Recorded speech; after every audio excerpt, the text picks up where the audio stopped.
2 মাসও বাকি নেই চ্যাম্পিয়ন্স ট্রফি মাঠে গড়ানোর। হাইব্রিড মডেলেও হওয়া 8 দলের এই টুর্নামেন্টে লড়বে বাংলাদেশও, যেখানে নাজমুল হোসেন শান্তর দল নিজেদের প্রথম ম্যাচ খেলবে ভারতের বিপক্ষে। ESPN ক্রিক-ইনফোর এক প্রতিবেদনে এসব খবর জানানো হয়েছে। আগামী 20 ফেব্রুয়ারি আইসিসি চ্যাম্পিয়ন্স ট্রফিতে নিজেদের প্রথম ম্যাচ খেলবে বাংলাদেশ, যা অনুষ্ঠিত হবে দুবাইয়ে। এর একদিন আগে চ্যাম্পিয়ন্স ট্রফি শুরু হবে পাকিস্তানে। গতকাল সংযুক্ত আরব আমিরাতের সঙ্গে কথা বলে চ্যাম্পিয়ন্স ট্রফি নিরপেক্ষ ভেন্যু হিসেবে দুবাইকে চূড়ান্ত করেছে পাকিস্তান ক্রিকেট বোর্ড। মধ্যপ্রাচ্যের দেশটি Bharat Pakistan high voltage match আয়োজন করবে 23 ফেব্রুয়ারি। এবারের চ্যাম্পিয়ন্স ট্রফিতে অংশ নিচ্ছে মোট 8 দল।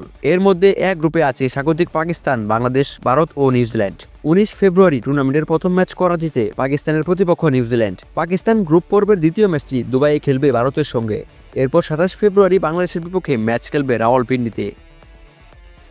গ্রুপ বিতে আছে অস্ট্রেলিয়া, ইংল্যান্ড, দক্ষিণ আফ্রিকা ও আফগানিস্তান। ভারতের ম্যাচগুলো ছাড়া দুই গ্রুপের বাকি সব ম্যাচই হবে লাহোর, করাচি ও রাওয়ালপিন্ডিতে। 4 ও 5 মার্চ দুটি সেমিফাইনালের জন্য একদিন করে রিজার্ভ রাখা হয়েছে।